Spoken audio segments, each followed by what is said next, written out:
When compiling different elements to form one cohesive image or character, what steps need to be taken in Photoshop? Well, as mentioned in a previous video, one important thing is to use your layers here and use the layer masks. For example, this layer for the head is masking out what is in the background. So if we were to click on the thumbnail for the layer mask, click our brush tool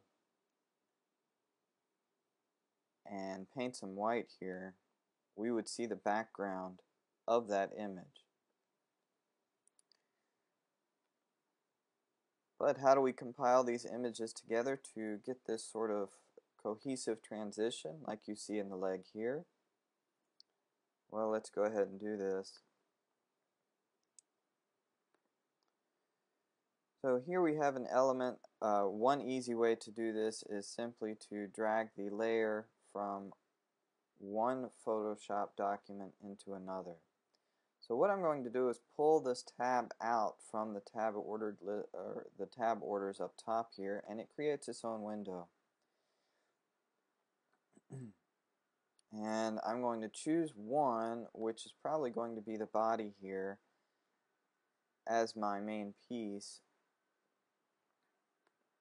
So I'm going to drag everything or all of the different elements to this. So let me go ahead and pull them out.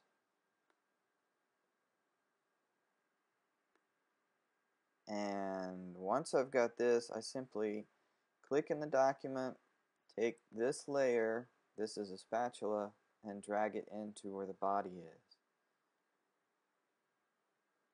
Once I've done that, I can close this window out.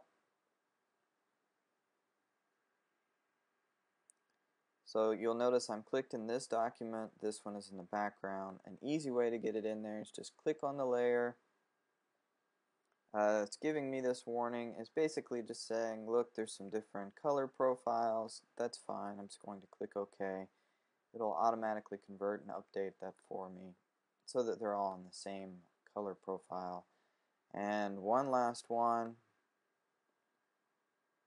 It's giving me the same warning. Once I've done that, they're all in one Photoshop document all together. Now, of course, you notice that they're at different sizes. So the first thing I'm going to do is turn off the layers I'm not working on so that they're not distracting me. The next thing I'll do is I'm going to rename this layer. This is going to be the head of the body. So once I've done that, I'll go up to Edit,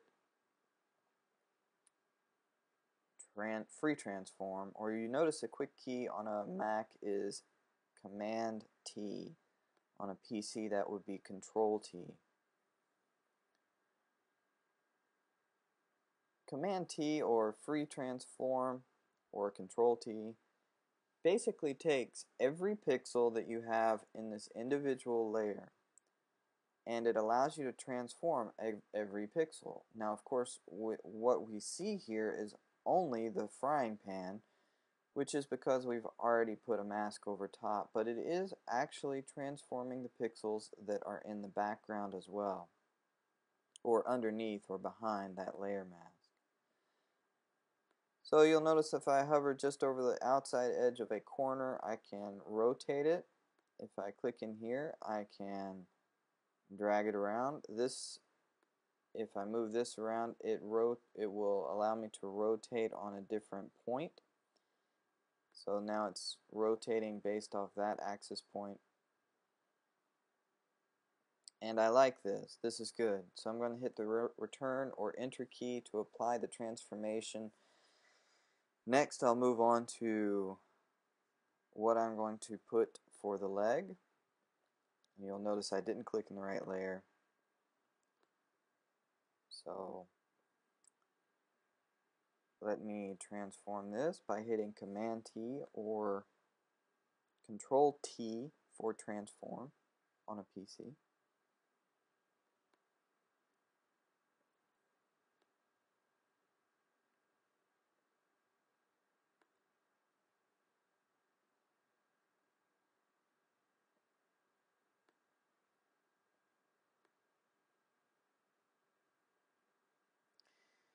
going to duplicate this layer after applying the transformation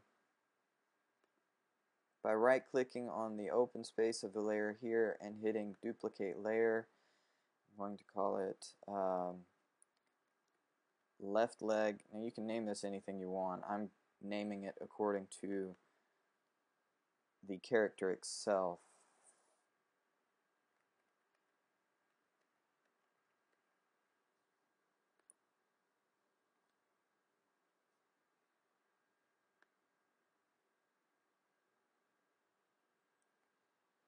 Again, edit, free transform. You see the other options in here as well. Those can be helpful too.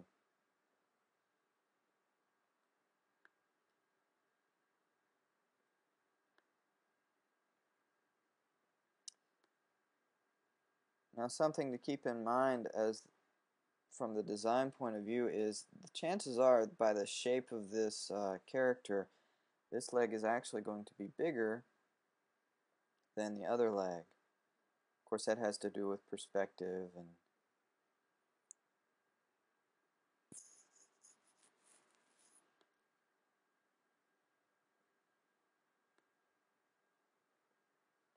so I'm satisfied with this. Now I could go on to the arms, but before I do, let's go ahead and look at the different options I can work on with the legs. So you noticed in my complete figure there was a nice transformation going from the torso to the leg. So how do we accomplish this? First of all, let me get on the correct layer. And the first thing I'm going to do is change in the layer panel the blending mode to something I feel is appropriate. Now of course you can simply try out all of these. This one probably is not going to be the best choice. And you will start to get to know the differences between these.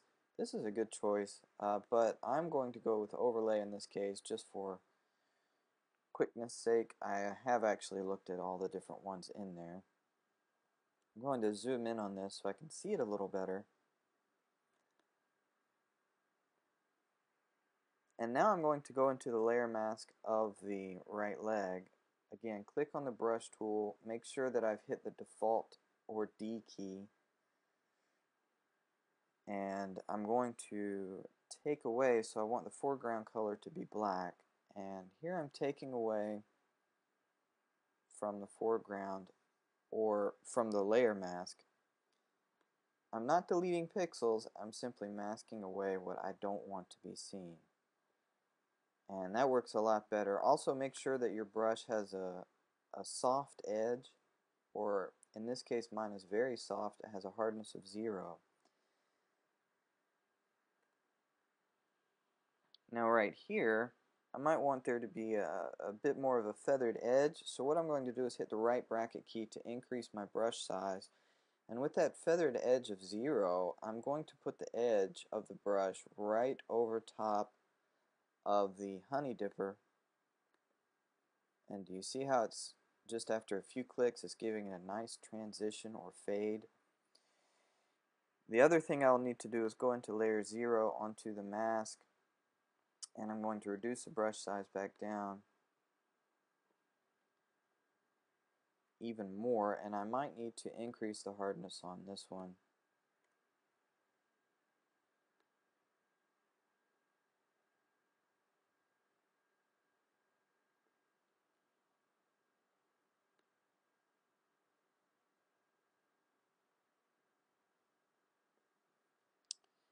And also back here in the background, I don't need all of this showing through, but I might want to leave some of it so that the viewer can see the transition taking place. So let me know if you have any questions. This is a good way to make transitions from your torso to your outer extremities and make it look seamless. That's the key here. We want all of these different elements working together so that everything is seamless.